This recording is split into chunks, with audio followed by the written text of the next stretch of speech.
Sir आपका 10th तक Hindi medium में पढ़ाई हुआ है, उसके बाद आप इंग्लिश मीडियम से आप यूपीएससी दिलाएं, तो क्या यूपीएससी में मीडियम का कुछ बेनिफिट रहता है क्या? 10th तक नहीं, मेरा 12th तक हिंदी मीडियम से पढ़ाई हुआ है। इवन मैंने IIT जेईई का एग्जाम भी हिंदी मीडियम से दिया था।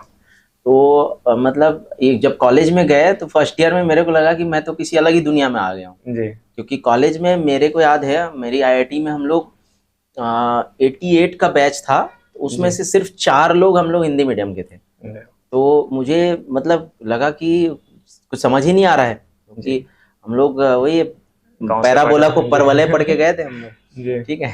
तो सीखने की बात होती है। एक चीज मुझे समझ में आई, एक्चुअली मेरी किस्मत इतनी अच्छी थी कि सही टाइम पे मुझे सही चीज पता चल जाती थी। उस समय मैं बहुत परेशान था कि इंग्लिश सीखना है, और क्योंकि प्लेसमेंट वगैरह में इंटरव्यू इंग्लिश में लेते हैं IIT में, तो उस समय टारगेट वो था।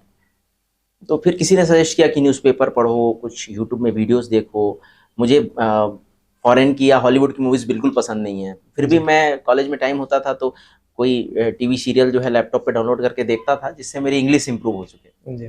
इस तरह से एक सीखने के होते हैं ना। मुझे एक चीज़ याद है, मैंने पूछा था कि यार मुझे इंग्लिश नहीं आती, तो मेरे एक फ्रेंड ने कहा तेरे को सीखने आता है, बस तेरे को इंग्लिश आती है। तो उसके बाद जो है धीरे धीरे सीखा, और जब कॉलेज से पास आउट हो गया, फिर जब यूपीएससी देना था तब भी ये डाउट आया कि क्या हिंदी मीडियम से ही देना चाहिए। बट उस समय बहुत सारे सवाल थे, जब कॉलेज से जब हम लोग निकले कि हिंदी माध्यम से उतने सिलेक्शंस नहीं हुए हैं, तो मैंने सोचा कि क्यों ना इंग्लिश में ही दिया जाए। अब जब मैं ऑलरेडी इंग्लिश इतना सीख रहा हूँ, फिर मैंने सब्जेक्ट्स को पढ़ा, तो सब्जेक्ट से पढ़ते पढ़ते साथ में मेरी इंग्लिश भी इंप्रूव होती गई, और मैंने सबसे जो बेस्ट काम था वो किया कि इंग्लिश में सोचना स्टार्ट कर दिया। तो उसको पहले हम लोग क्या करते थे, हिंदी में सोचते थे और फिर ट्रांसलेट करने की कोशिश करते थे, क्यों ना हम उसको इंग्लिश में ही अडॉप्ट कर लें पूरी तरह। तो ये लैंग्वेज बैरियर जो था वो क्रॉस हो गया। फिर मैंने यूपीएससी के सारे अटेम्प्ट्स इंग्लिश मीडियम से दिए, और इंटरव्यू भी इंग्लिश में ही दिया, और मेरे लिए काफ़ी आसान हो गया। स्पेशली मेहनत तो लगी, 2-2.5 साल की बहुत ज़्यादा मेहनत लगी। शुरुआत में न्यूज़पेपर्स बाकी एस्पायरेंट्स जो थे वो 1.5-2 घंटे में ख़त्म कर लेते थे, मैं एक न्यूज़पेपर को 4-4 घंटे लेके बैठा होता था शुरुआत में।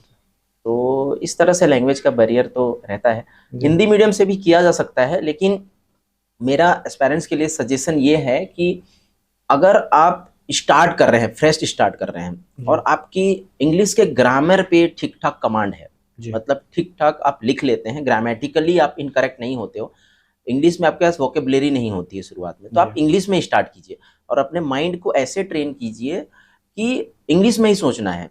ठीक है, जैसे जर्नलिस्ट है तो जर्नलिस्ट है, उसको ये नहीं सोचना कि पत्रकार को मैं जर्नलिस्ट बना रहा हूँ, नहीं, मेरे लिए वो सिर्फ जर्नलिस्ट है।